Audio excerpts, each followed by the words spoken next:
Voy a compartir pantalla.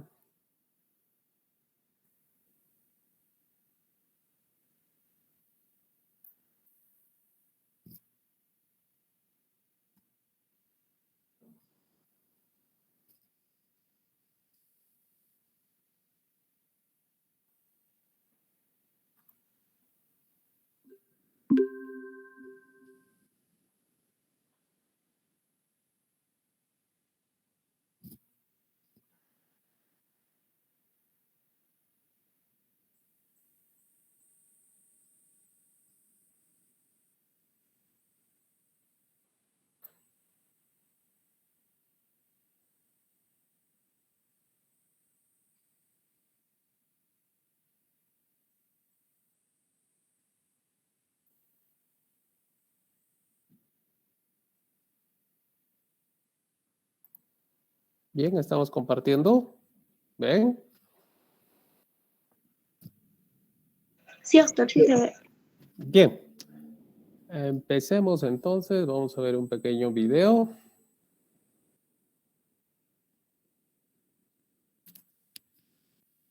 Shock hemodynamics.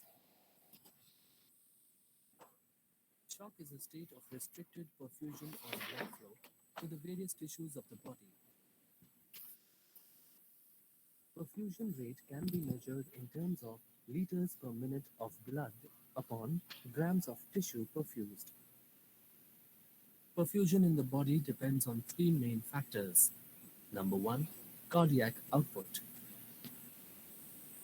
Number 2, systemic vascular resistance. Number 3, oxygen concentration in the blood. Cardiac output.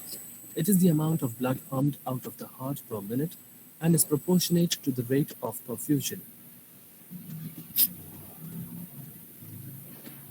Cardiac output is measured by the following formula. Cardiac output is equal to stroke volume multiplied by heart rate and is measured in terms of liter per minute. Stroke volume is the volume of blood pumped out of the heart with every heartbeat, while heart rate is the number of beats per minute. While heart rate can increase or decrease based on the input from the nervous system, stroke volume is dependent on the preload, which is the volume of blood in the heart at the beginning of contraction. Afterload, which is the pressure on the wall of the ventricle at the end of contraction, and contractility, which is the ability of the heart to squeeze out blood. Stroke volume can be measured as the difference between the end diastolic volume, the volume of blood in the ventricle at the beginning of a heartbeat, and the end systolic volume, or the volume of blood in the ventricle at the end of a heartbeat. Systemic vascular resistance is the total resistance offered by blood vessel walls to the flow of blood, allowing it to be pushed along the blood vessels, enabling better oxygen delivery, and as a consequence, better tissue perfusion. Resistance is largely dependent on the diameter of the blood vessels. The smaller the diameter, the more the resistance, resulting in greater tissue perfusion in the body. Oxygen concentration or oxygen saturation is the third factor on which perfusion is dependent, as greater oxygen saturation results in greater availability of oxygen to the tissues, resulting in greater perfusion. Oxygen concentration is measured by pulse oximetry or through arterial blood gas analysis. The factors that influence tissue perfusion also influence arterial blood pressure, which could also be a good indicator about the severity of shock. Mean arterial blood pressure can be measured by the following formula. Mean arterial pressure is equal to cardiac output multiplied by systemic vascular resistance plus central venous pressure. Central venous pressure, being negligible, is often omitted in making a rough estimate of the mean arterial pressure. Mean arterial pressure could also be calculated with a sphygmomanometer or BP apparatus using the following formula. Mean arterial pressure is equal to 2/3 of the diastolic pressure plus 1/3 of the systolic pressure.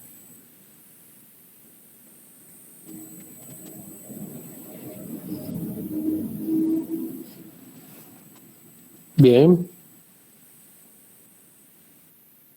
Vamos a definir qué es el shock, sobre todo el shock hipovolémico. Es un síndrome de etiología multifactorial, pero que tiene en común la reducción del volumen sanguíneo, ya sea por una hipovolemia, por diarrea o por un sangrado masivo que pueda producir el volumen sanguíneo, desencadenado por una inadecuada perfusión aguda sistémica. Desequilibrio entre la demanda y la oferta de oxígenos a los tejidos. ¿Quiénes llevan el oxígeno? A los eritrocitos. Un aporte inadecuado o mala utilización de la escala celular lleva a una hipoxia y a una disfunción de órganos vitales determinando por una reducción del volumen sanguíneo. Esto vamos a observar que después, si no se compensa adecuadamente, va a llegar a un shock irreversible, necrosis celular y muerte probablemente.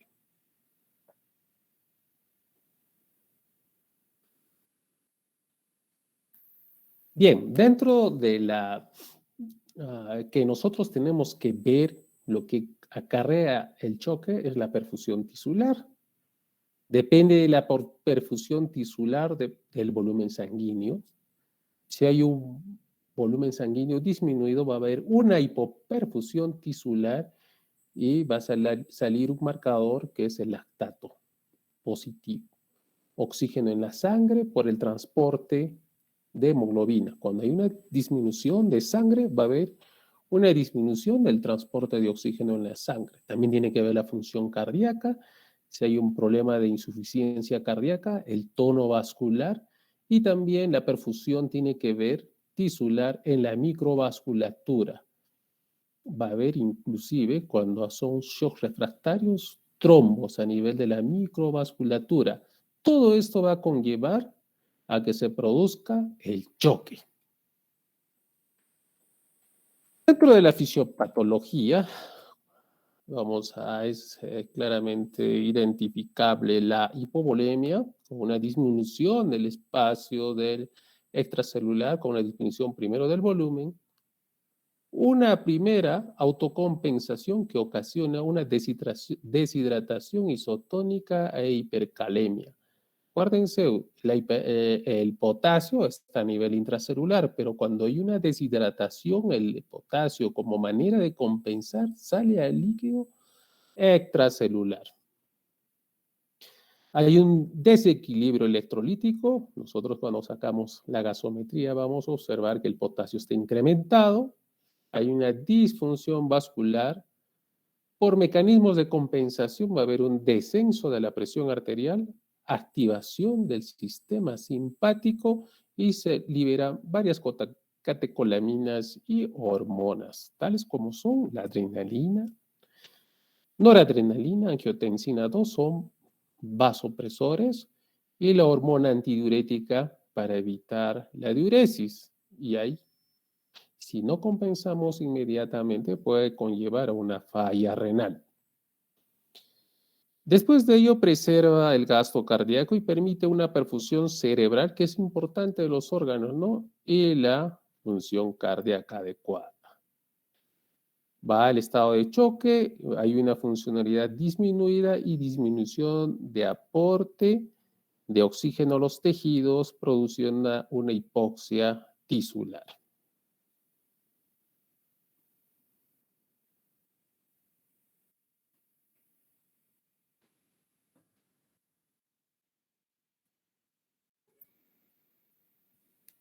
Vamos a ver, dentro de las reacciones compensatorias en el shock, hay una redistribución del flujo sanguíneo a los órganos principales, así los miembros inferiores y superiores, ahí se nota más, de lo cual nosotros vamos a ver qué hacemos para ver el flujo sanguíneo, el flujo capilar. las alteraciones de los componentes de transporte de oxígeno son las reacciones compensatorias y la reconstitución del volumen plasmático. Tenemos un círculo vicioso. Cuando se produce una disminución del retorno venoso al corazón, hay una disminución del volumen minuto cardíaco y descenso de la tensión arterial, produciendo una vasoconstricción periférica y sistémica, que es un signo que nosotros vamos a ver, hipoxia tisular, llegando a una insuficiencia circulatoria periférica aguda, disminuyendo el retorno venoso, disminución del volumen sanguíneo. Y esto es un círculo vicioso que nosotros debemos actuar rápidamente para que no caiga en un shock irreversible. Otra vez, para que se nos quede bien definido, dentro de la fisiopatología de un shock hipovolémico va a haber una disminución del volumen intravascular y una activación rápidamente de los barorreceptores que son en el callado aórtica y en la aurícula. En respuestas del sistema nervioso central se va a activar la hormona antidiurética, el cortisol, y va a haber retención de agua en lo posible, ¿no? La respuesta del sistema nervioso central, sistema nervioso simpático, y ahí tenemos las hormonas vasopresoras, que es la epinefrina, noradrenalina, renina, angiotensina y aldosterona, reteniendo en lo posible el sodio, agua y la vasoconstricción periférica que nosotros observamos, que es un signo importante, ver en la rótula que hay una hipoperfusión y nos indica ya una idea de qué grado de shock estamos. También la estimulación carótida y vasoconstricción periférica.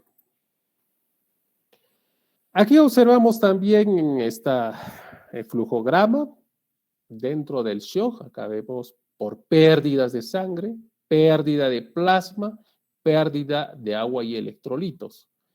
Este es el shock hipovolémico, shock hemorrágico.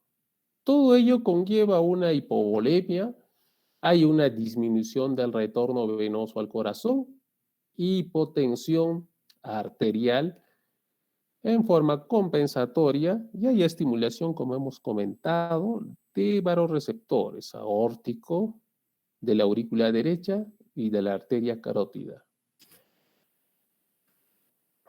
Aquí también observamos en el hipotálamo y aumento de la hormona antidiurética, que va a haber retención de sodio y agua, y respuesta simpático-adrenérgica, liberando las catecolaminas, como hemos comentado, para que produzca una vasoconstricción, incremento de la contractilidad cardíaca y fuerza contráctil.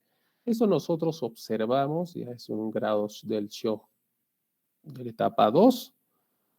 ¿Y qué pasa a nivel renal cuando hace una vasoconstricción? Hay una liberación de renina, angiotensina, produciendo una vasoconstricción, una liberación de aldosterona, produce también una baja de la perfusión tisular, retención de agua de sodio y metabolismo anaerobio y acidosis metabólica. Hay un momento, voy a poner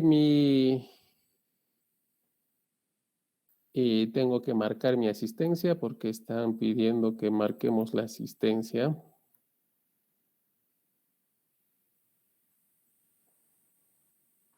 A ver, un momentito, estamos ya.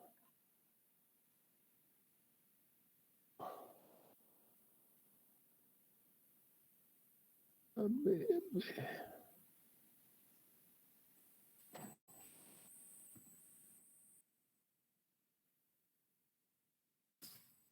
Estamos, ya va a ser la hora, ¿no?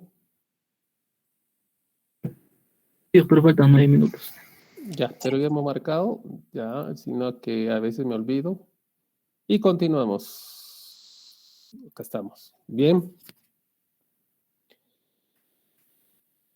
Entonces, ya vimos este algoritmo.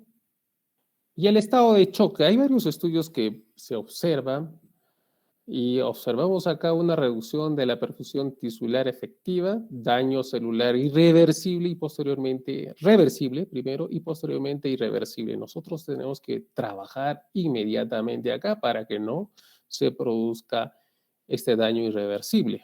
Alteración entre la entrega y el consumo de oxígeno, lactato mayor de 2. En las nuevas guías de sepsis top, entonces observamos que el lactato mayor de 2 es subsigno de shock, a pesar que la tensión arterial pueda estar 65, ¿no? Acá dice una tensión arterial menor de 90 y la tensión arterial diastólica menor de 40. Pongamos un límite que es una presión media menor de 65, que nosotros ya debemos empezar el tratamiento. Las alteraciones del choque, como hemos comentado, hay una función cardiovascular, en la función cardíaca hay una disminución de la precarga, postcarga e incremento de la contractilidad y la frecuencia cardíaca. Si es más shock, hay disminución del retorno venoso. Bien, también hay alteraciones en el gasto cardíaco, sistemas intrínsecos reguladores, hemos comentado, hay una actividad simpática adrenal y hay agentes exógenos vasoactivos. Dentro de una de las que se alteran también en el shock hipovolémico es la función de la microvasculatura. En la función pre y postcapilar, la integridad endotelial capilar y la obstrucción microvascular. Cuando nosotros tenemos ya llegando al shock irreversible, va a haber problemas de coagulación y obstrucción a nivel de la microvasculatura. Ahí es donde tenemos más problemas de revertir el shock. Entonces, como es evidente, después del choque que nosotros no hemos podido controlar, llegamos a una falla orgánica múltiple y luego muerte, ¿no? Porque hay acidosis láctica, lactato incrementado y produce la muerte. Dentro de la revisión podemos encontrar fases del shock. Hay una fase de compensación, la primera fase, que es una vasoconstricción. Eventos a nivel celular producido por la ATP disminuida y disfunción y muerte celular. La fase de compensación, descompensación, hay una imposibilidad de corregir la hipoperfusión tisular y activación de la cascada inflamatoria. Nosotros en el tratamiento tenemos que evitar esta hipoperfusión tisular y activación. Una vez que se activa esta cascada inflamatoria es un poco irreversible. Llegamos a la cuarta fase, que es la fase, si bien hemos tratado esto antes, podemos llegar a la recuperación. Y si no hemos tratado la tercera fase, llegamos a un shock irreversible y la muerte. Bien, dentro de la clasificación del shock hipovolémico podemos tener por dos causas, por hemorragias y por depresión de fluidos. Dentro de las hemorragias vamos a tener internas, traumática, por ruptura de vasos, vísceras macizas, complicaciones del embarazo ectópico, el shock hemorrágico en el embarazo y alteraciones de la coagulación. Externa, pulmonares, gastrointestinales, úlceras, varices, traumatológica renal, infecciones, tumores. Y por depresión de fluidos hay pérdidas externas, vómitos, diarreas, también problemas de quemaduras, que grandes quemados son una deshidratación severa y producen shock, poliurias, diuréticos y diabetes. En estas causas externas, hoy atendí un paciente ya en shock refractario, producida por una intoxicación alimentaria que no ha acudido inmediatamente a un hospital, a un centro de salud, que tenía vómitos y diarrea. A tal extremo, la deshidratación que llegó con una hipotensión menor de 65, refractaria a noradrena, adrena y dobutamina, porque después de hacer esa hipotensión arterial, se asoció también a un infarto agudo al miocardio. ¿Pero por qué me dirán? Porque primero hizo una vasoconstricción y como ya hemos comentado, en el tema de infarto agudo miocardio había una placa, y esa placa por la hipoperfusión, por lesión tisular, por vasoconstricción, probablemente había una ruptura y hizo un infarto extenso, ¿no? Entonces, hoy lo que atendí con un shock hipovolémico, ahora ya es un shock mixto, shock hipovolémico más un shock cardiogénico. Bien, dentro también podemos tener pérdidas internas, pancreatitis, muchas veces hay mucha pérdida de líquidos, oclusión intestinal, ascitis, edemas generalizados por quemadura. Otra más del shock hipovolémico, como hemos comentado, lo que hemos ya expuesto es hemorrágico, externo, interno y no hemorrágico por ser gastrointestinal, renal y otros, ¿no? Este cuadro es importante para ver las clases o estadios del shock hipovolémico. Fíjense, acá tenemos la clasificación del 1 al 4, pérdidas hemáticas. Por ejemplo, en la clase 1 o el estadio 1, pérdida menor del 15% de la sangre total, pérdidas hemáticas en ml, 750, menor de 700. La frecuencia cardíaca se encuentra normal, no es un signo tan indicativo rápidamente del shock, la presión arterial puede estar normal, pero ya hemos perdido 750 ml.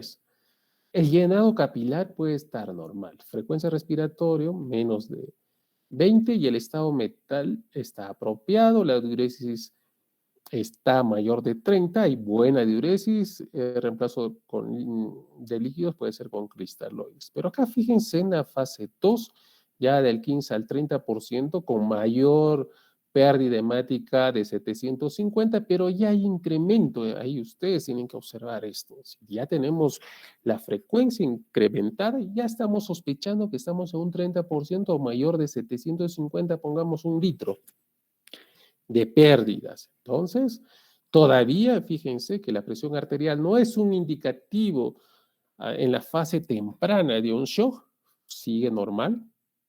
El llenado capilar también, la frecuencia respiratoria va incrementándose y el estado mental un poco ansioso. La diuresis está un poco, ya va disminuyendo la diuresis. Ya en el estadio 3, ustedes observan con 1500 de pérdida, la presión arterial recién ya comienza a tener un efecto, ¿no? Reducido, probablemente. Y el llenado capilar, que es un signo importante que ustedes tienen que revisar al paciente, cuando es mayor de 2, hay una hipoperfusión. Bien, entonces la frecuencia respiratoria, ya hay una taquipnea, el estado mental es confuso y la diuresis ya va disminuyendo. Es importante en pacientes el manejo de shock, como lo van a comentar en el reto de fluidos, el balance diurético cada hora es importante. Entonces ya es evidente que en la fase 4 vemos claramente las pérdidas mayor de 2000, ya todo hay un compromiso de la frecuencia cardíaca, llenado capilar, ya estamos yendo pues a un casi shock refractario. Bien, dentro del diagnóstico nosotros podemos precisar, hacer la anamnesis ya producido por traumatismo, es un shock hemorrágico, dolor abdominal, diarreas, vómitos, shock hipovolémico, reposición de líquidos, acá reposición de sangre. Los síntomas, sed, decaimiento, mareos, dolor en el sitio de la lesión. El examen físico, como ustedes han observado, es claramente que la hipotensión arterial ya se manifiesta ya en 3, ¿no? En etapa 3. Piel fría, palidez cutánea, sangrado externo, taquicardia, pulso radial débil, de acuerdo a cómo va, ¿no? Desencadenando el estado de shock. Bien, entonces también podemos tener alguna reacción peritoneal en procesos de origen intraabdominal, cianosis, llenado capilar. Y lo más importante en un anciano también es observar el estado del sensorio. Muchos de los ancianos no tienen una sintomatología florida, sino ver el estado del sensorio. Ese paciente no, está confuso y ven que ya es un grado de deshidratación. Mucho que ustedes van a ver en los servicios de emergencia va a ser deshidratación por diarreas, ¿no? Vómitos o porque los ancianos pues ya no consumen mucho líquido días y días y hacen un shock hipovolémico. Bien, dentro de los exámenes complementarios que nosotros podemos pedir es una hemoglobina, ¿no? Pues una hemoglobina. Si nosotros pedimos en una hemorragia aguda, tomamos una hemoglobina, no es un signo que nos está diciendo que la hemoglobina nos va a indicar cuánto ha perdido, ¿no? Va disminuyendo si hay hemorragias, pero no es inmediato. Hay un mecanismo compensatorio, ¿no? Entonces no es un indicativo adecuado. El hematocrito normal lo disminuye en hemorragias agudas, ¿no? Ahí tenemos, puede ser un hematocrito normal. A veces hay una hemoconcentración. Ojo en estos pacientes. Ustedes primero tienen que hacer una evaluación clínica, hacer un examen clínico al paciente, no solamente ver laboratorio, es una ayuda, porque a veces encontramos muchas de las veces hematocrito normal, pero ustedes hacen una revisión, mucosas secas o las conjuntivas están pálidas y con un hematocrito mayor a 12, ¿no? Eso no es así. Probablemente pueda ser un hemoconcentrado. Y como hemos comentado en los servicios de urgencia y emergencia, siempre es importante el ultrasonido, ¿no? En este caso puede ser abdominal. Si se sospecha una causa intraabdominal de shock, puede aparecer sangre o líquido. Ver. Una radiografía de tórax, si se sospecha un hemotórax, viendo otro tipo de shock. Y la gasometría tan importante es alcalosis respiratoria o una hiperventilación compensatoria. Si hay una acidosis metabólica con lactato incrementado, nosotros podemos ya decir que este paciente está ingresando a shock y tenemos que evitar que llegue a un shock ya refractario. Finalmente, como estamos comentando, acidosis mixta con hipercapnia y hipoxemia. Bueno, la paroscopía y la parotomía son indicaciones si el ultrasonido no es concluyente. Esto nosotros podemos hacer cuando sospechamos un trauma abdominal cerrado. Bien, hay varios estudios que han salido en el Critical Care del 2010, donde como una manera de predictor de la mortalidad en el shock, observamos un lactato mayor de 5 milimoles más una acidosis, un pH mayor de 7.35, más un déficit de base mayor de 6. Todo sumado nos indica la posibilidad que se incremente la mortalidad de un 80%. Entonces, no se olviden tomar lactato y un AGA, ¿no? Para ver en dónde vamos en el tratamiento. La mortalidad se incrementa un 80%, mayor de 5. Bien, ya vamos a comentar en la próxima charla las estrategias de la resucitación, ¿no? Entonces, la meta de la resucitación de los pacientes con shock hipovolémico es corregir la hipovolemia, mejorar el gasto cardíaco y mejorar lo más importante, la entrega de oxígeno a los tejidos. Hemos dicho cuando hay disminución de la volemia, ya sea por deshidratación o pérdida sanguínea, estamos perdiendo, hay incremento de acidosis láctica y por la cual va a haber difícil oxigenación de los tejidos, necrosis de los tejidos. El diagnóstico de la causa motiva el shock esencial para su tratamiento adecuado.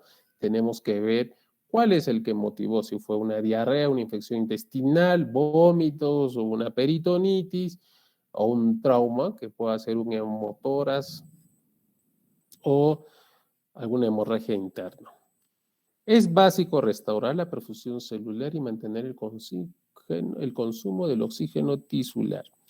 ¿Cuáles son las medidas generales? Reposo horizontal en tren de la umbura al 10%. Podemos hacer esta maniobra para optimizar la oxigenación de los tejidos a nivel principal cardíaco cerebral, ¿no? Vía aérea permeable, mejora la oxigenación. Si hay una desaturación, estos pacientes van a desaturar si estamos en un shock. Podemos adecuar, como ya hemos hecho en la anterior clase, el tipo de oxigenación. Si no estamos con menos de 8, si no es una paciente crítico, podemos darle cánula. Si es paciente crítico, ya hasta tenemos de conocimiento que tenemos que dar a máscara de Venturi, oxigenación de alto flujo, ¿no? Bien. Como hemos comentado, medición de la saturación de la hemoglobina por oximetría de pulso para observar cómo estamos la oxigenación. Eso ya de acuerdo, como hemos comentado, de acuerdo al requerimiento del paciente si es crítico o no. Monitorizamos la tensión arterial, frecuencia cardíaca, frecuencia respiratoria, temperatura, el estado neurológico importante. Todo paciente con shock tiene que poner su sonda para verificar el horario, la diuresis, si va disminuyendo o no, si está haciendo una falla renal. Y usualmente si no tratamos bien va a ir a hemodiálisis. Pero si hay una hipotensión arterial, difícilmente va a tener que ir a diálisis porque se requiere una presión mínima adecuada para que puedan funcionar las máquinas dializadoras, ¿no? Observamos la inspección de la piel y búsqueda de heridas externas con signos de hemorragia y control de estas. Es importante la inspección de la piel. Vamos a ver, uno, la perfusión capilar a nivel de los dedos y a nivel de la rótula que va a haber signos de vísceras reticulares que nos indican que hay una hipoperfusión y eso es grave.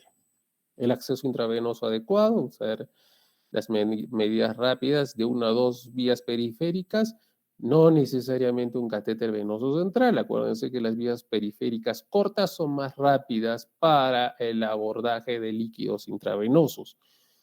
Y repetimos, ¿no? Sondaje vesical y medir la diuresis oral. Bien, la sonda de Levine abierta al frasco, medir la presión venosa central y tener en cuenta que baja indicada la necesidad de administración de volumen, valor normal de 8 a 12. Ese es un valor que han tomado de la presión venosa central a priori. Hay algunos libros que lo dicen, pero lo normal en el ser humano, la presión venosa central es de 0 a 5. Si nosotros tenemos 8 a 12, todavía estamos, entre comillas, bien.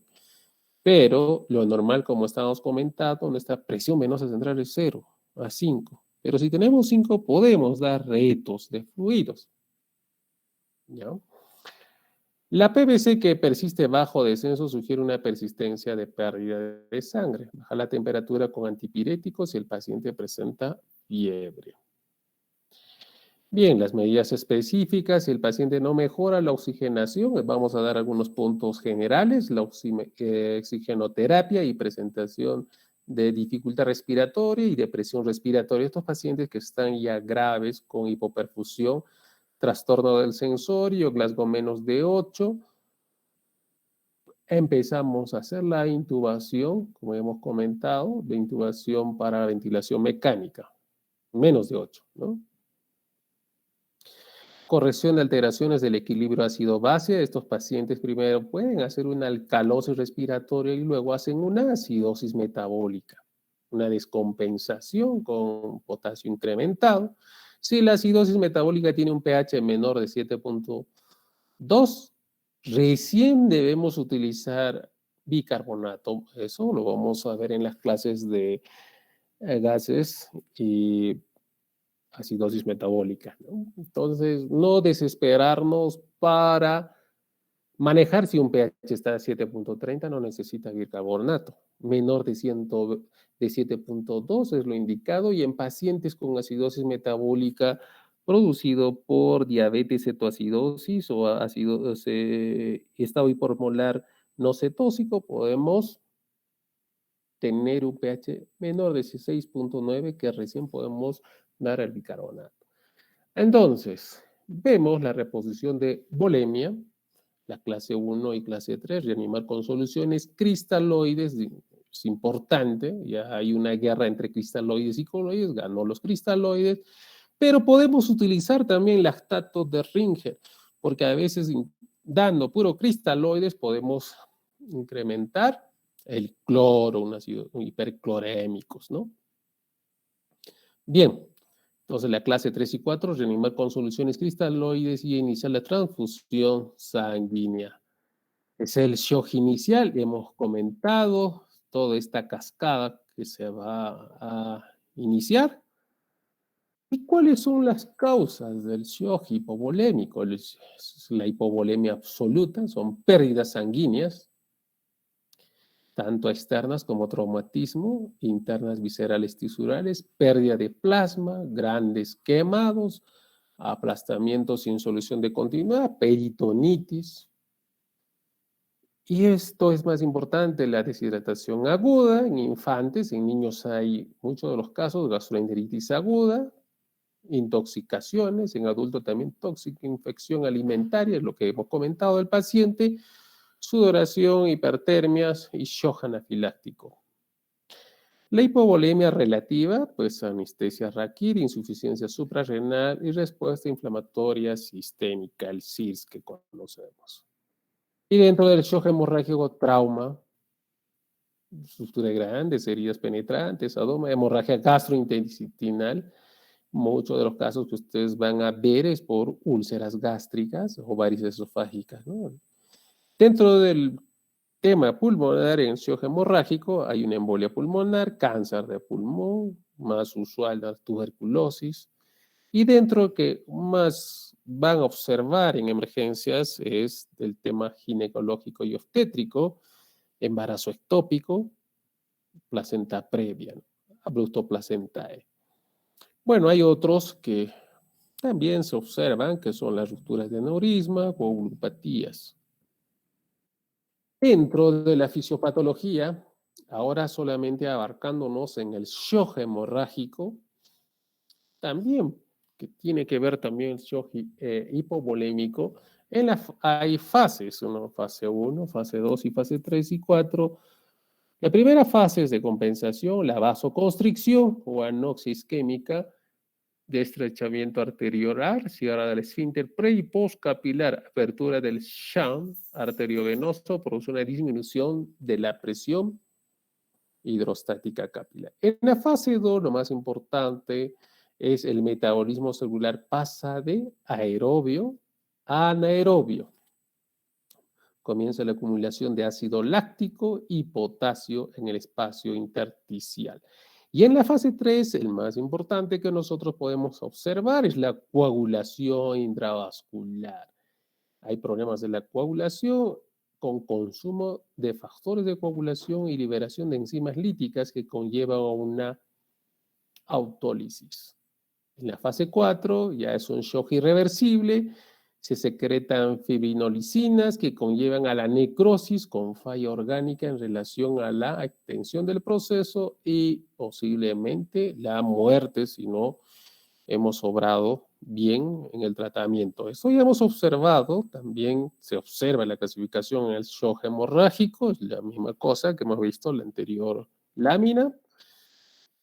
Y dentro del shock vemos algunas características diferenciales de los diferentes tipos de shock, del shock hipovolémico, cardiogénico, distributivo, como es y obstructivo. Lo que estamos hablando, el flujo capilar está disminuido, volumen minuto cardíaco también está disminuido, presión capilar pulmonar disminuida y la constricción arteriolar y arterial está incrementado. Hay una vasoconstricción, capacitancia venosa disminuida, volúmenes ventriculares disminuidos. Ejemplo, pérdida de sangre o fluido.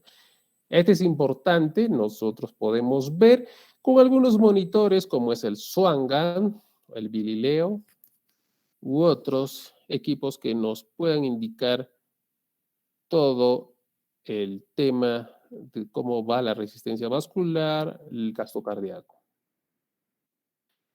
Bien, las características clínicas del tipo de shock, estamos observando que nos toca ver el hipovolémico, el gasto cardíaco está disminuido, pulso débil, piel fría y el llenado capilar lento.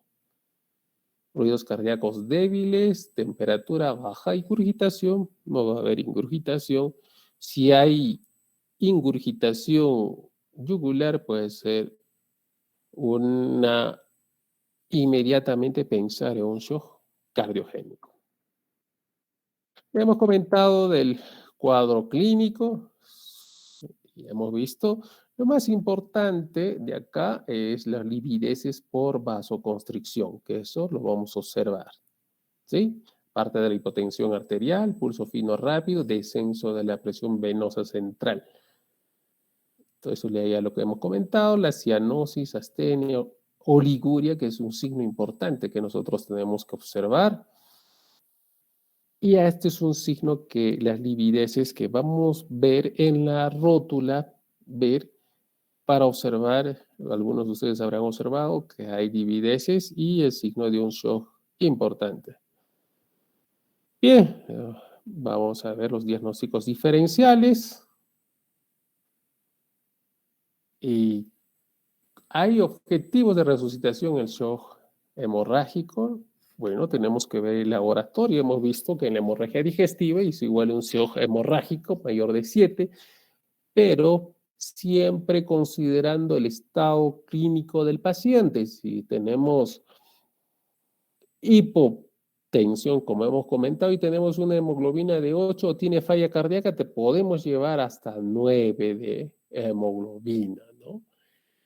Déficit de base, hemos comentado, menor de 5, lactato, este es mayor de 2, que podemos observar en los shock. Bien. Shock hemorrágico, vamos a verlo más adelante. Bien, dentro de los tratamientos que podemos hacer en el shock hipovolémico, en el grado 1, la reposición puede ser por vía oral, que hemos dicho, menor de 750, podemos darle líquidos orales si es líquido, si es hipovolémico. Grado 2, cristaloides y coloides. Hemos comentado, esta es una revisión muy antigüita, todavía cristaloides, ¿sí? Porque los coloides pueden conllevar a unas reacciones adversas, lo que tenemos, y es más caro. Coloides es mucho más barato y más accesible, podemos dar. Pero acá hay una condición, si los pacientes, por ejemplo, por quemaduras, podemos dar Rinker, lactato, viendo, ¿no? Qué tipo de patología podemos tener. Dentro del grado 3, cristaloides, coloides, transfusión compatible. Y grado 4, cristaloides, coloides, transfusión. Transfusión del grado 3 y grado 4. Bien, la resucitación, ya entrando más o menos, ya abordando el tratamiento en el shock, constituye una emergencia, requiere una reanimación urgente, incluso antes del diagnóstico, pero ordenada. Entonces, eso no quiere decir que nosotros estamos acostumbrados a ver una presión arterial que está mayor de 65, pero un lactato que está en 3 o 4. Si vemos un lactato de 3 o 4, ese paciente está ingresando a shock, inmediatamente tenemos que actuar. La ventilación, vía aérea permeable, ventilar el FiO2, infusión de electrolitos, coloide sangre, mejora la función de la bomba, taquicardia y bradicardia. Hoy es una publicación antigua, pero se sigue esos pasos hasta el momento actual. Recomendaciones para la reposición de líquidos. Podemos hacer una infusión de 600 ml de cristaloides o 200 ml de coloides. Entonces, los números son un poco controversiales, unos dicen más, otros dicen menos, durante 10 minutos.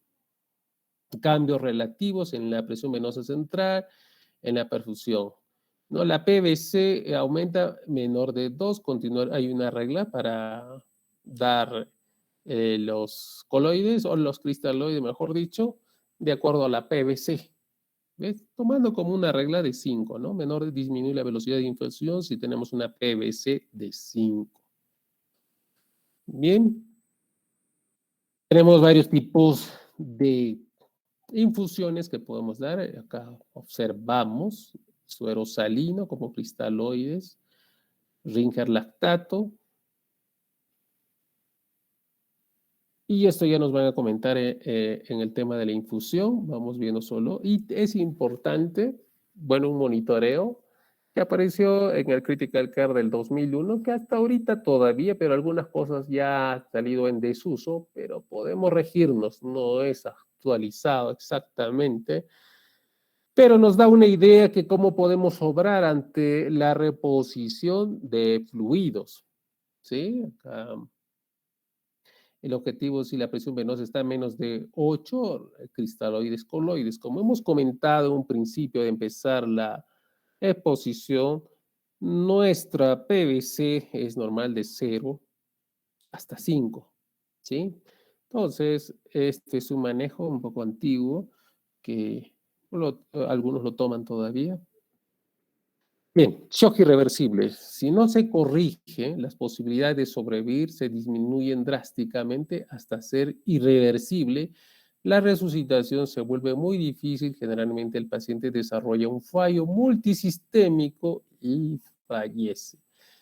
Es importante que ustedes reconozcan el shock con la exposición que hemos comentado y obren inmediatamente la resucitación de fluidos, si no vamos a llegar a un shock irreversible.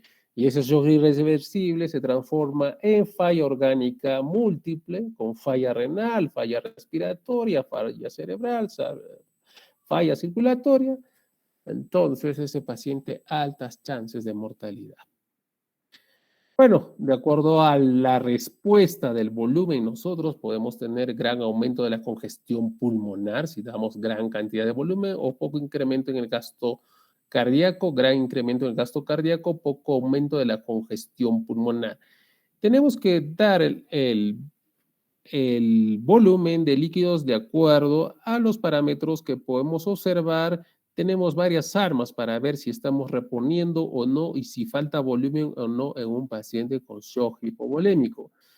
La respuesta se ve si tenemos bastante cantidad de volumen que hemos mencionado. Lo que tenemos que observar es crépitos. Pero antes de nosotros observar los crépitos pulmonares, eso ya nos indica que ya hay agua en los pulmones. Pero podemos tener una arma que es una ecografía pulmonar y podemos ver antes que podemos escuchar con el estetoscopio los crépitos y ver que ya estamos sobrepasando, ¿no?, los volúmenes. Otros son los vasos sanguíneos y el corazón. Bien, ¿cómo diagnosticamos en nuestra emergencia con shock? Tenemos varios parámetros, cómo va la respuesta al volumen. ¿Cuándo podemos hacer? Uno es la ventilación mecánica y otro es del pulso, ¿no? Tenemos el pulso arterial, ¿cómo va? Si hay una disociación, una irregularidad en el pulso, disminuido el mayor pico de máximo con el menor se miden, mayor de 10 a 15, si hay una diferencia, ese paciente es respondedor a volumen. También tenemos el flujo y también podemos ver las venas, tanto en la parte infrahepática, ver si hay represión de volumen o no. Que eso nosotros podemos hacer, la última, con la ecografía. Tenemos los parámetros de respuesta al volumen que nos van a explicar posteriormente. Primero, un ecocardiograma dinámico. Tenemos que hacer pruebas dinámicas para ver si es respondedor o no en un shock hipovolémico. Entonces, una primera que nosotros hacemos es elevación pasiva de las piernas. Las piernas tenemos unos 300 cc de sangre a nivel de las piernas. Una vez elevado, todo eso va a una represión de volumen hacia el corazón. Entonces, si nosotros observamos una variabilidad de pulso, podemos decir que ese paciente es respondedor. Y si no encontramos que ha variado, el paciente está repleto de volumen. Otro es el aumento del CO2, variabilidad de la presión de pulso, lo que estábamos comentando antes, variabilidad del volumen sistólico. También en ultrasonido vemos el estado venoso y el pulmón. Para que tengan una idea, ahí tenemos varias armas para ver cómo vamos a hacer la represión de volumen. Dentro de ello también podemos echar de mano a la ecocardiografía para ver cómo está. Es importante en todas las emergencias observar el corazón. Si vemos un corazón normal, vemos una contractibilidad normal, entonces este paciente puede darse volumen, va a responder, ¿no? De acuerdo, hay varias apreciaciones del engrosamiento y aproximaciones del engrosamiento en cuanto a la función ventricular del corazón. ¿Qué es importante? Si el corazón no está funcionando bien, no va a ser buen respondedor a volumen. Si está funcionando bien y falta volumen, va a responder. Otra es la insonación venosa que nosotros por medio de la ecografía podemos hacer en la yugular interna. Si acá observamos en la figura B que hay todavía un espacio para reprimir el volumen, nosotros presionamos con el transductor y podemos que quede una muesca, puede ser, y observamos que falta todavía volumen. Acá no, acá está repleto, rechoncho, entonces no necesitaría volumen. Otra de los más importantes que nosotros observamos es la vena cava inferior y ver, igual que la anterior. Entonces, si hacemos una compresión, esto es reprimible, entonces este paciente falta volumen y aquí no. Entonces, eso nos indica estamos yendo bien en la reposición de fluido. Hay varias fórmulas de la variabilidad venosa, eso ya es con cuidados intensivos, para ver la colapsabilidad y la distensibilidad, que esto es más importante si es mayor a 12%, hecho por esta fórmula, pues también nos indica el respondedor de fluidos. También, como hemos mencionado, para que tengan conocimiento, como hemos comentado, PVC menor a 5 en interrogantes, ¿no? Que hay un tema sobre eso que ya hemos visto. Tenemos que hacer un mini retos, ser un poco precavidos haciendo los retos.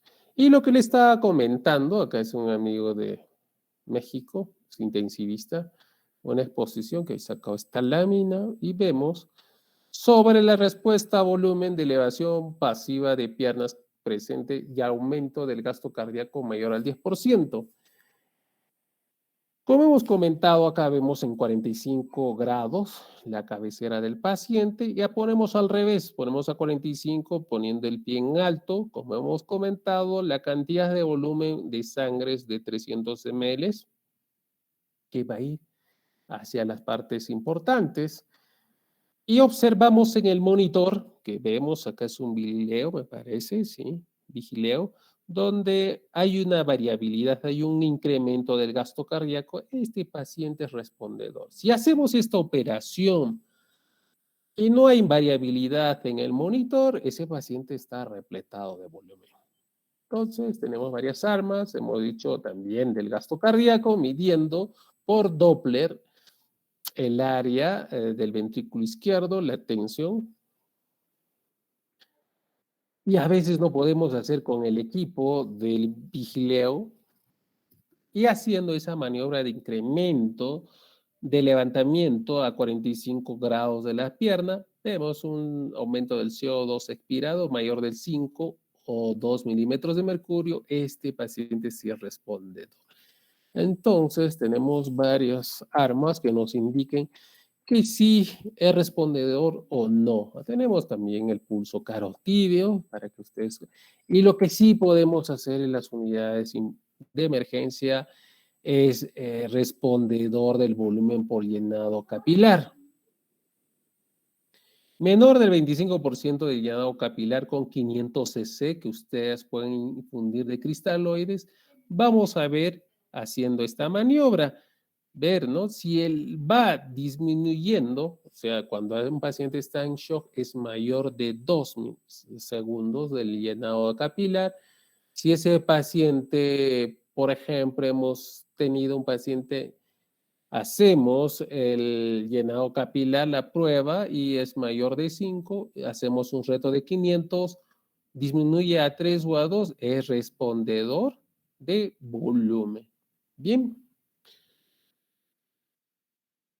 En esta revisión del Critical Care dice, vamos por partes, vamos poco a poco en estos pacientes de hacer el mini reto de 13 ml por kilogramo peso. Por ejemplo, si un paciente tiene 70 kilos, 7 por 3, 21, 210 ml, podemos hacer un mini reto. Tener cuidado sobre todo en pacientes que sospechan que tenga un problema cardíaco. Podemos dar una carga de volumen de 8 ml por kilogramo peso, según sepsis, que estamos en 30 ml por kilogramo peso, pero en jóvenes que no tengan patología. Bien, para que conozcan onda de pletismografía en el monitor, esto se realiza cuando nosotros tenemos la presión por una línea arterial. Vemos la diferencia de la presión máxima, de la presión mínima, disminuyendo, vemos de 10 a 15, podemos indicar que pueda ser respondedor de volumen. Bien, hemos observado cómo podemos ayudarnos en las reposiciones de volumen con diferentes signos y equipos que podemos tener a la mano. ¿Cómo damos el volumen en estos pacientes?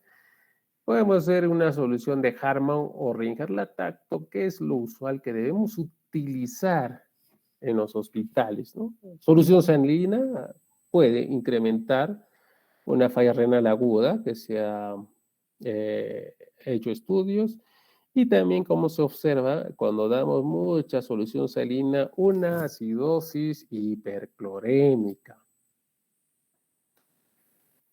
Como ya saben, no soluciones glucosadas. Hay mayor fuga capilar, un edema cerebral y eso lo va a llevar a la muerte rápidamente. No soluciones glucosadas, no coloides sintéticos. Entonces nos quedamos con dos.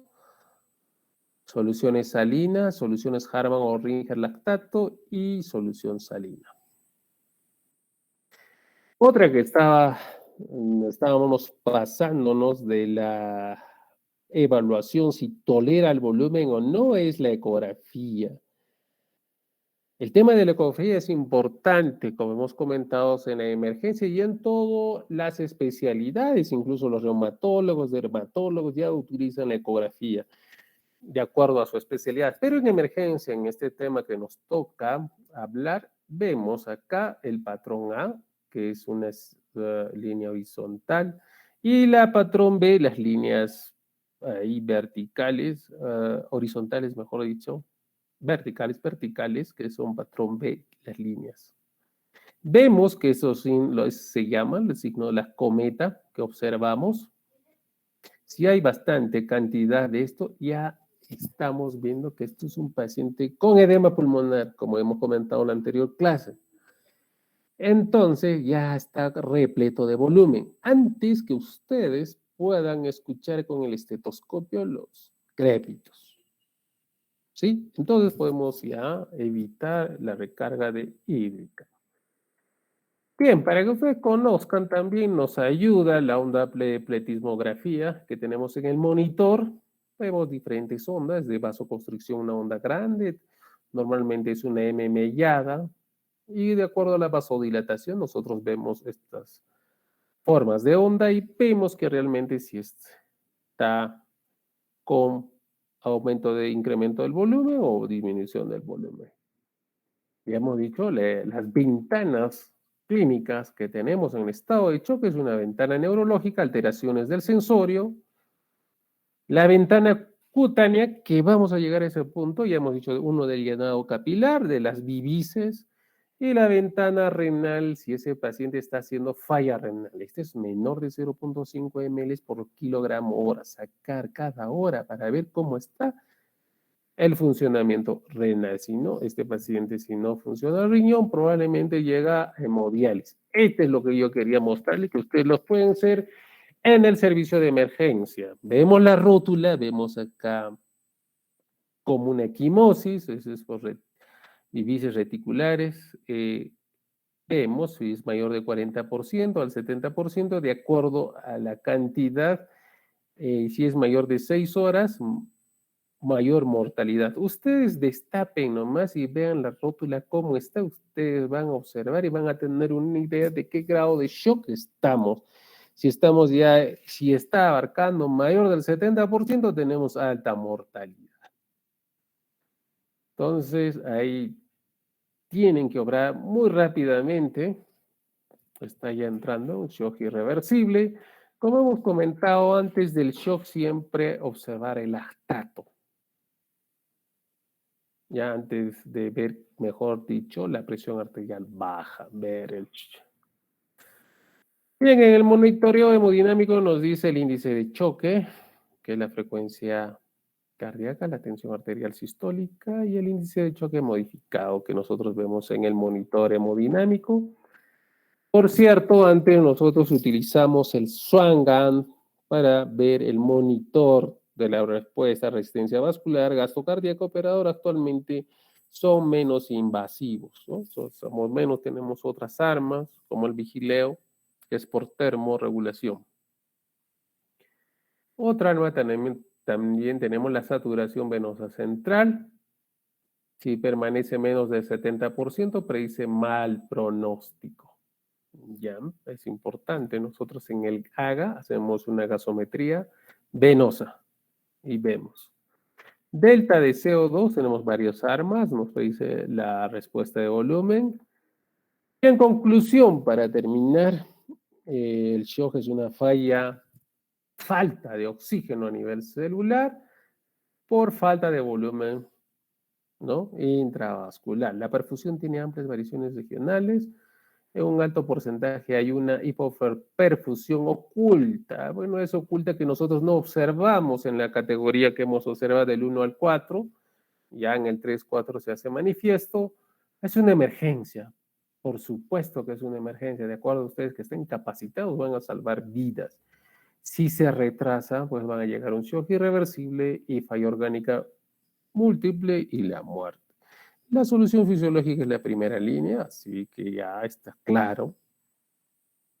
Hay que monitorear la oxigenación y la perfusión.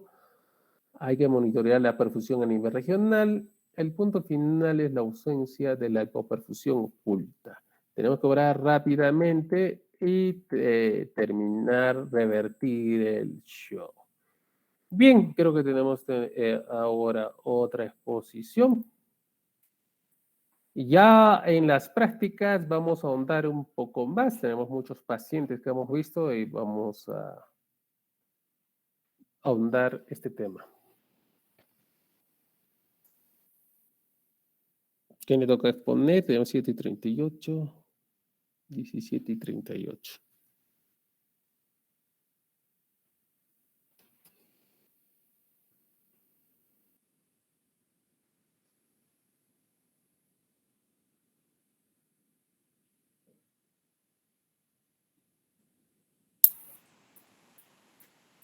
Bueno, ante todo, buenas tardes, doctor, buenas tardes, compañeros, buenas tardes. En esta ocasión, a mi grupo y a mí nos ha tocado exponer o abarcar el tema de lo que es fluidoterapia. Siguiente, por favor. Bueno, la fluidoterapia es utilizada ampliamente en lo que viene a ser medicina de urgencias y emergencias, básicamente, pero es importante en diferentes medidas terapéuticas. Aparte, ¿no? Su objetivo primordial viene a ser corregir la corrección del equilibrio hidroelectrolítico alterado, habitualmente en pacientes críticos, pero bueno, por medio de los líquidos corporales que se van a administrar por medio intravenosa, ¿no? Ya sean líquidos y electrolitos. Los principales principios generales de la fluidoterapia viene a ser la reposición, ¿no? De la pérdida de volumen a las personas, ¿no? Para mantenerlas constantes, ¿no? Para que estén sanas. No existe ningún protocolo de fluido de terapia para cada cuadro clínico, sino se va a individualizar a la función de déficit de cálculos y situaciones especiales. Depende de la patología del paciente. El papel fundamental de los riñones es mantener el volumen circulante efectivo, la osmolaridad plasmática, la homeostasis electrolítica. Vamos a poseer dos grupos que más adelante mis compañeros van a explicar sobre soluciones intravenosas cristaloides y los coloides. Siguiente, por favor.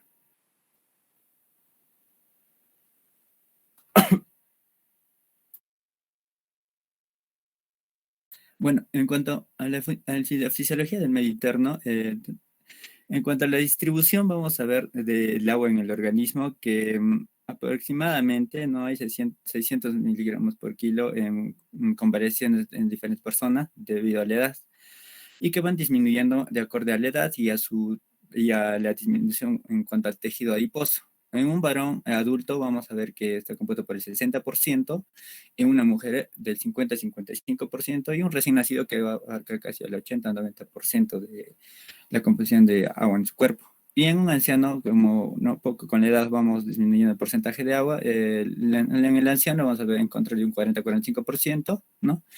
Bueno, en un breve ejemplo que un paciente digamos, de 70 kilos, alrededor vamos a contener, ¿no? El 60% todo compuesto de agua. Ya, entonces el 70 kilos por los 6 litros que normalmente tenemos de agua, son 42 litros. Lo que vamos a obtener es, lo vamos a dividir en dos compartimentos, que vamos a encontrar el líquido extracelular y el líquido intracelular, que el líquido intracelular es lo vamos a tener mayor porcentaje, ¿no? Con 28 litros y el extracelular con 14 litros, siempre tomando en cuenta los 2/3 intracelulares y el 1/3 extracelular. Y para el líquido extracelular también vamos a tener en cuenta el 1/3 y 2/3. El líquido intersticial va a ser mayor, en el caso de esa persona de 70 kilos con 11 litros y el líquido plasmático 3 litros, ¿no? Las pérdidas de agua va a deberse mucho en relación a lo que es el sodio, ya que un aumento en el suero ¿no? Y en la osmolaridad va a resultar esa estimulación de la sed y por lo tanto el aumento de la liberación de la hormona antidiurética. Siguiente, por favor. Bueno, en cuanto al balance de agua, en una persona normal, ¿no? Sana, para que esté relativamente proporcional, ¿no? O sea, no sea patológico, debe estar directamente proporcional entre lo que sea ingresos y egresos de agua. Entre los ingresos vamos a tener, ¿no? Lo que ingresamos por la vía oral, líquidos orales, dieta, ¿no? En cuanto a la vía parenteral, ya sea por endovenosas o intramusculares. También ingresos vamos a tener lo que es la sal y el agua de oxidación. En cuanto a los egresos, bueno, tenemos pérdidas sensibles y insensibles, que en las pérdidas sensibles vamos a ver la orina, los vómitos, las heces, y las pérdidas insensibles por medio que es de la evaporación de la piel y el tracto respiratorio. También drenaje, succión o sonda nasográfica, nasográfica y apósitos. Siguiente, por favor. Bueno, en el que el equilibrio del sodio, la ingesta y la excreción urinaria va a estar básicamente en lo que está la relación del sodio, que está estrechamente equilibrado.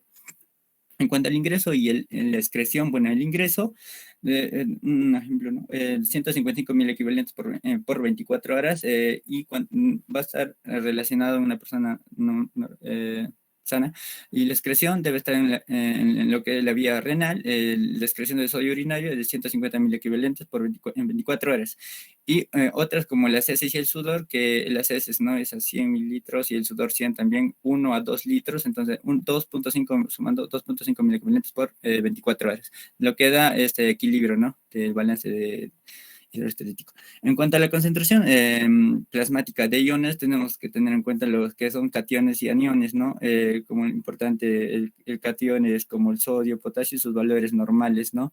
Que viene a estar dado, ¿no? El sodio de 135 a 145, el potasio de 3.55 milicabalentes por litro, ¿no? El calcio también 4.5 a 5.3 y magnesio 1.5 a 2 milicabalentes por litro. En cuanto a los aniones, también tener en cuenta los cloruros 98 a 106 milicabalentes por litro, bicarbonato de 24 a 28 milicabalentes por litro y fosfato y sulfato 2.5 milicabalentes por litro y proteínas de 3 a 6 milicabalentes por litro. Siguiente, por favor. Bueno, en cuanto al tema de la fluidoterapia para la monitorización del paciente, básicamente es predecir la capacidad de respuesta a los líquidos. Vamos a tener las pruebas estáticas y dinámicas. En cuanto a las pruebas estáticas, va a estimar lo que viene a ser la precarga por medio de la presión venosa central. Bueno, como ya lo comentó el doctor, ¿no? De 0 a 5 milímetros de mercurio, la presión de enclavamiento pulmonar, la ecocardiografía.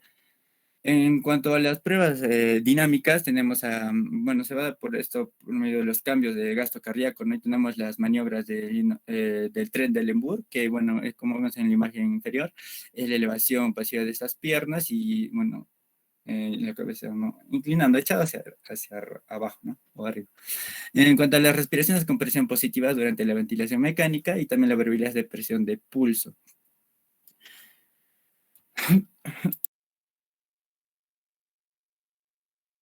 Bueno, en cuanto a para guiarnos en las recomendaciones, la reposición de fluidos se basa en cambios de la presión venosa central. Bueno, si esta se va a encontrar menor a 3 milímetros de mercurio, lo que tenemos que tomar en cuenta es la continua de la perfusión, ¿no? Si se encuentra de 3 a 5 mililitros de mercurio, vamos a tener que interrumpir la perfusión y vamos a reevaluar a los 10 minutos. En cuanto, si es mayor a 5 mililitros de mercurio, vamos a tener que detener esa perfusión, ¿no? Siguiente, por favor. Bueno, otras puntos para tener en cuenta en lo que viene a ser la monitorización. Debemos tener en cuenta los signos clínicos del paciente, ¿no? La diuresis, la frecuencia cardíaca, signos vitales, ¿no? Presión arterial, respiratoria, temperatura y el estado de alerta. Y así, ¿no? Vamos a tener en 2 casos si está con exceso de volumen o le falta, no, volumen. En cuanto a laboratorial, tenemos que tener en cuenta lo que es la concentración plasmática de glucosa, urea, creatinina, ¿no? En caso sea una enfermedad renal, ¿no? Sodio, potasio, cloro, trastorno hidroelectrolítico, gasometría arterial, la relación de nitrógeno ureico, creatinina, la osmolaridad plasmática y también algo muy importante viene a ser los iones séricos y la osmolaridad, ¿no? Ya mencionado. En cuanto a la monitorización invasiva, bueno, muy importante la presión venosa central, la presión capilar pulmonar de enclavamiento. También tenemos en el cuadro inferior parámetros en el cual debemos intervenir, ¿no? En cuanto a la presión venosa central, que se encuentra a 8 de 12 centímetros de agua, debemos usar, ¿no? Las intervenciones que se debe hacer es el uso temprano de una ventilación mecánica. En cuanto a medir la presión arterial, y si se encuentra de 65 a 90 milímetros de mercurio, debemos realizar como promedio de fluidos, ¿no? En cuanto a la saturación mixta de oxígeno, si se encuentra en el 70%, debemos usar unos agentes vasoactivos. En cuanto a la saturación de la vena cava superior del oxígeno, si se encuentra en el 65%, bueno, debemos intervenir con una noradrenalina. En cuanto a la producción de orina, si es mayor a 0.5 milímetros por kilo por hora, debemos intervenir con dobutamina. En cuanto al hematocrito, si se encuentra mayor al 30%, debemos transfundir, ¿no? Siguiente, por favor. Bueno, en cuanto a los signos clínicos de hipovolemia, ¿no? Esos casos de a falta de volumen o ya está en exceso de volumen, en hipovolemia podemos ver los signos clásicos como hipotensión, oliguria, taquicardia, sequedad de piel y mucosas, o pliegue cutáneo positivo, ausencia o debilidad de pulsos distales, respiración rápida, disminución o ausencia de gasto urinario.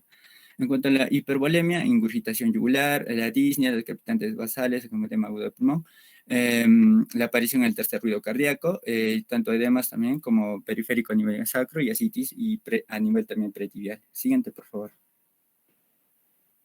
En cuanto a las indicaciones de fluidoterapia, son aquellas situaciones en las que existe una severa alteración de la volemia o el equilibrio hidroelectrolítico o ambos, ya que vamos a requerir de esa actuación, la actuación urgente, ¿no? Vamos a tener que actuar rápidamente para restaurar la volemia y el equilibrio hidroelectrolítico alterado.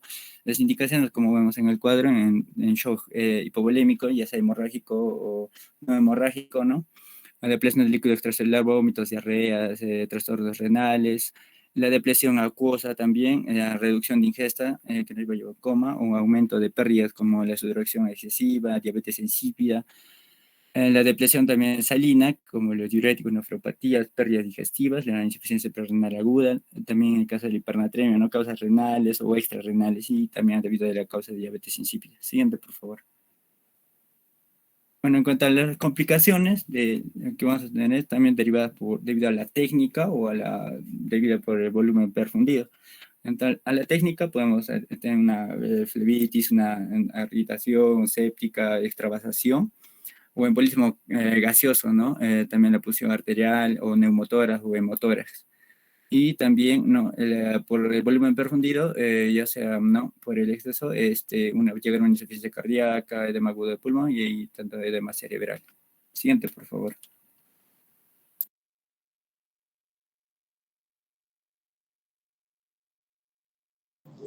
Bueno, continuando, vamos a tener las normas generales para el uso de fluidoterapia intravenosa, ¿no?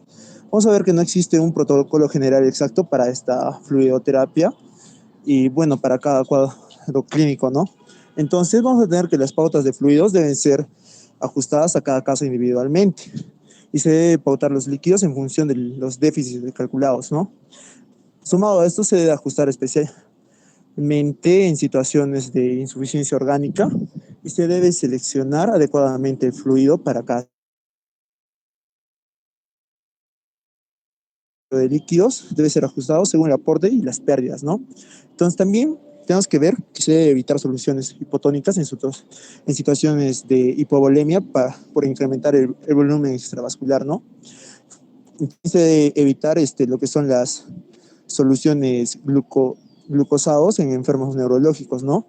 Que se comportan como hipotónicos, que pueden favorecer la aparición de edema cerebral. Eh, También se debe monitorizar hemodinámicamente en enfermos crónicos sometidos a fluidoterapia intensiva y lo que es diuresis, ¿no? Siguiente, por favor. Vamos a ver los tipos de soluciones y las características y la clasificación, ¿no? Vamos a tener dos tipos de soluciones.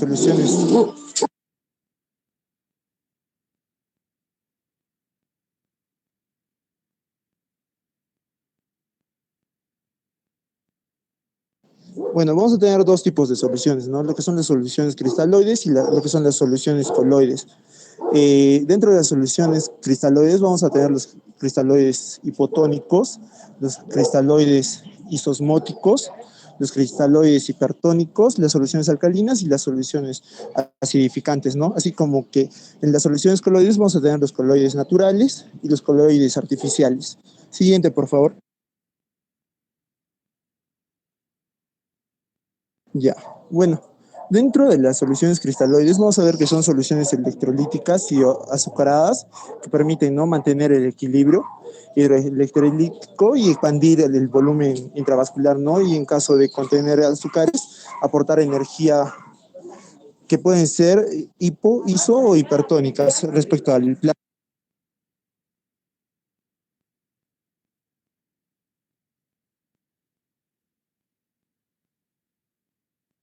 Creo que está fallando el audio. Fernando. Sí, doctor, esto aquí. Se me está yendo un poco la señal, doctor. También vamos a tener lo que es, dentro de los cristaloides hipotónicos, vamos a tener el hiposalino al 0,45%, ¿no? Que aporta la mitad del contenido de cloruro de sodio, que es la solución fisiológica, ¿no? Y esta va a ser ideal para lo que es el aporte de agua libre, exenta de glucosa. Siguiente. Dentro de los cristaloides isosmóticos, vamos a ver que estos se distribuyen fundamentalmente en el líquido extracelular, permaneciendo a la hora solo el 20% del volumen infundido en el espacio intravascular, ¿no? Entonces, aquí vamos a tener lo que es la solución fisiológica, el 0,9%, ¿no? Que está indicada para reponer líquidos y electrolitos, especialmente en situaciones de pérdidas importantes de cloro, ¿no? Estados de hipereméticos, ya que en la solución fisiológica proporciona cloro sodio es de 1 a 1, ¿no? Mientras que el líquido extracelular es de 2 a 3. Siguiente. También vamos a tener la solución Ringer, que es una solución electrolítica balanceada, en la que aparte del sodio de la solución salina isotónica es sustituida por calcio y potasio, ¿no? También vamos a tener lo que es la solución de Ringer lactato, ¿no? Que es similar a la solución anterior, pero contiene además lactato que tiene un efecto buffer, ya que primero es transformado en piruvato y luego en bicarbonato durante el metabolismo, como parte del ciclo de Cori, ¿no?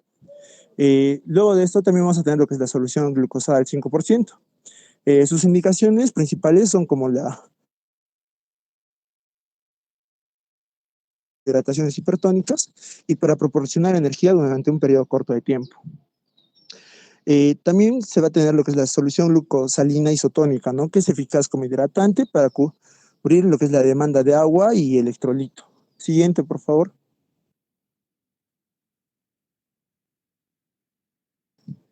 Después de eso vamos a tener lo que son los cristaloides hipertónicos, ¿no? Dentro de esto vamos a tener lo que es la solución salina hipertónica, que se recomienda el 7,5% con una osmolaridad de 2.400 miliosmoles por litro. Y es aconsejable monitorizar los niveles de sodio plasmático, ¿no? Y lo que es la osmolaridad para que no rebasen el Dintel de 160 miliequivalentes por litro y de 350 miliosmoles por litro, ¿no? También vamos a tener las soluciones glucosadas al 10%, 20% y 40%, ¿no? Que aportan energía y movilizan sodio desde la célula al espacio extracelular y potasio en sentido opuesto, ¿no? Siguiente.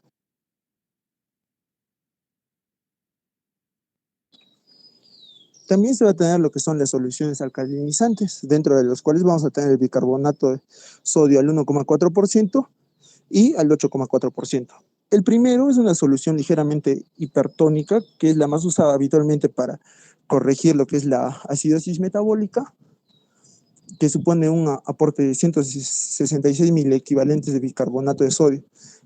Mientras que la segunda es una solución hipertónica de 2.000 miliosmoles por litro, de elección para la corrección de acidosis metabólica aguda severa, y bueno, eleva de forma considerablemente la producción de CO2, ¿no? También se va a tener lo que son las soluciones acidificantes, dentro de la cual va a estar el cloruro de sodio, perdón, cloruro amónico. Esta va a ser una solución isotónica que se indica en la alcalosis hipoclorémica, como por ejemplo los casos de alcalosis grave por vómitos y no corregida con otro tipo de soluciones. Siguiente, por favor. Ya. Por último, se van a tener lo que son las soluciones coloides, ¿no? Dentro de este vamos a tener dos grupos, ¿no? Los coloides naturales y los coloides artificiales.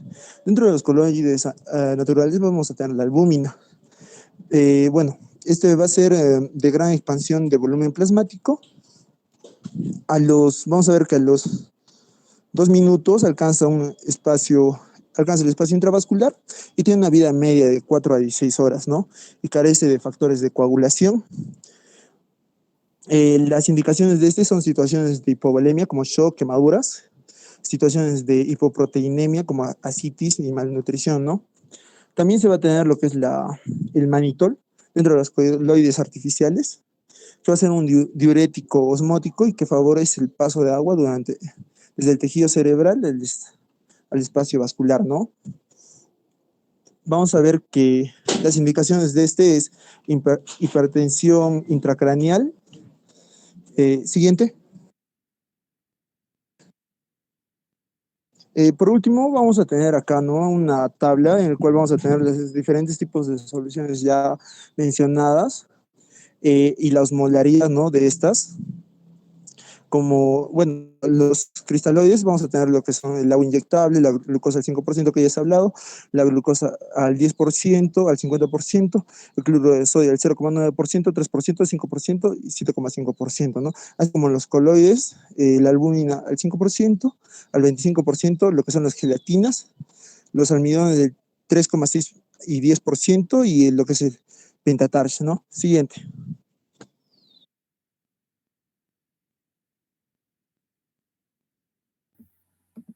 Bueno, para concluir, vamos a hablar acerca de protocolos específicos de la fluidoterapia en emergencias. Justo el tema que veníamos conversando, que vendría a ser el shock hipovolémico, tanto de origen hemorrágico como no hemorrágico. El primer paso, como vimos, es el soporte vital con todos los protocolos que debemos seguir. El segundo paso viene a ser la monitorización dinámica a través de lo que es la presión venosa central, que tiene que estar entre 3 a 7 centímetros de agua, lo que es la presión capilar pulmonar menor a 18 milímetros de mercurio, la presión arterial sistólica mayor a de 90 milímetros de mercurio y la diuresis por hora de 40 mililitros por hora. También la frecuencia cardíaca se tiene que monitorizar mediante el EKG. Luego tenemos lo que es el manejo de líquidos. Vamos a ver que el tipo de fluidos debe ser seleccionado cuidadosamente y no se deben utilizar soluciones hipotónicas porque estas favorecen el incremento del volumen extravascular.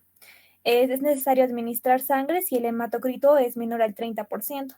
Y como decía el doctor, existen controversias en la elección del fluido inicial, si es que vamos a emplear lo que son cristaloides o coloides. Vamos a ver acá un mapa donde vamos a saber las características principales de los coloides o cristaloides que podemos utilizar. En el caso de los coloides, podemos utilizar la albúmina, es un expansor bastante eficaz. 25 gramos administrados rápidamente pueden aumentar la volemia en 400 centímetros cúbicos. A los 2 minutos va a alcanzar el espacio intravascular y tiene una vida media de entre 4 a 16 horas. También tenemos lo que son los dextranos, que tienen una importante expansión de volemia porque tienen un mayor peso molecular. En este caso, los efectos persisten de 8 a 12 horas, tiene efectos antiagregantes plaquetarios, puede producir toxicidad renal dosis dependiente e incluso anafilaxia y también presentan un efecto inmunosupresor. En el caso de los cristaloides, vamos a ver que podemos utilizar la solución salina al 0.9% o el lactato de Ringer. Estos son expansores fundamentales del espacio intersticial, tienen una velocidad de desaparición del torrente circulatorio muy rápida. La necesidad de alto aporte y riesgo de sobrecarga del espacio intersticial.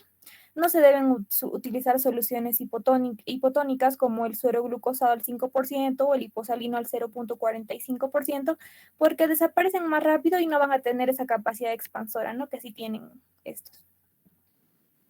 En cuanto al protocolo de la fluidoterapia, vamos a ver que se tienen que canalizar dos vías periféricas y se puede iniciar una perfusión. En este caso, como dijo el doctor, ganaron los cristaloides. Se puede utilizar solución fisiológica o Ringer lactato.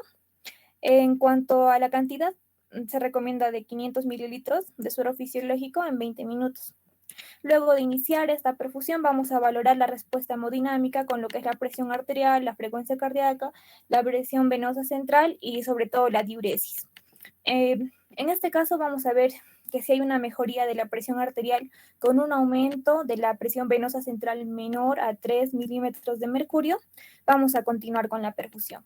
Pero si no existe una mejoría mayor de la presión venosa central de 5 milímetros de mercurio, tenemos que suspender la perfusión. Si no existe respuesta con los cristaloides, se puede iniciar con lo que son los coloides, como la albúmina, por ejemplo. En el caso de fármacos vasoactivos, vamos a emplearlos mediante una vía central si es que el paciente lo precisa, como lo que es la dopamina o la dobutamina. Como ya dijimos, administrar sangre si el hematocrito es menor al 30%. Y en pacientes politraumatizados se recomienda una carga inicial de 1000 a 2000 mililitros de cristaloides. A ver, solamente una observación antes. El tema de los fármacos vasoactivos es importante saber. La primera elección por que tenga menos efectos colaterales es la noradrenalina. ¿Ya? ¿Está claro? Noradrenalina. En segundo, por sus efectos que también que tiene menos efectos colaterales y van mejor en pacientes con acidosis metabólica, es la vasopresina. ¿Sí? La dopamina ha dejado de lado ya hace mucho tiempo. Antes se utilizaba como primera droga. ¿Por qué se dejó la dopamina? Porque tiene un efecto taquicardizante y hacían muertes súbitas al dar este medicamento vasopresor. Ya está claro eso. Ya noradrena, primera elección. Segunda elección, vasopresina. Tercera elección puede ser adrenalina. Y dobutamina utilizamos cuando hay un problema de falla de bomba, falla cardíaca. Ya solamente en estos casos podemos utilizar la dobutamina. Bien, continuamos. Está bien, doctor, gracias. En el caso de lo que es el tema de la hemorragia digestiva alta, de acuerdo al cálculo estimado de pérdidas, vamos a ver que la disminución del hematocrito entre 3 a 4 puntos va a significar una pérdida de 500 mililitros. Es entonces que necesitamos reponer la volemia. En el caso de lo que es una hemorragia digestiva alta, que es leve, podemos dar soluciones cristaloides como el Ringer lactato o el suero fisiológico al 0.9%, en un ritmo de perfusión de entre 1000 a 2000 mililitros por hora. Es necesario tomar en cuenta precauciones en lo que es insuficiencia cardíaca, renal o hepática, y no se deben utilizar soluciones hipotónicas como el suero glucosado al 5%. Reponer sangre si la hemoglobina es menor a 7 gramos por decilitro. En el caso de lo que es la hemorragia digestiva alta grave, podemos dar cristaloides más coloides, reponer sangre y también una transfusión de plaquetas si es menor a 50.000.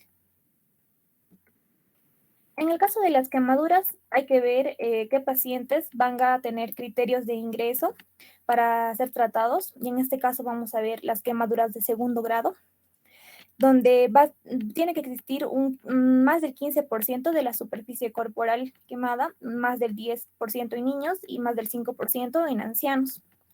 También las quemaduras de tercer grado, mayores al 5% de la superficie corporal, y también pueden incluirse pacientes que tienen afecciones por las quemaduras en cara, cuello, manos, pies, axila, periné, genitales o áreas de flexión. Pacientes con lesiones concomitantes graves, síndrome de inhalación, quemaduras eléctricas o químicas y pacientes con patologías previas graves. Lo primero que se realiza es dar un soporte vital. Luego, la fluidoterapia se realiza lo que es el protocolo de Parkland. Se le tiene que dar analgesia o sedación, una profilaxis antitetánica y una monitorización constante.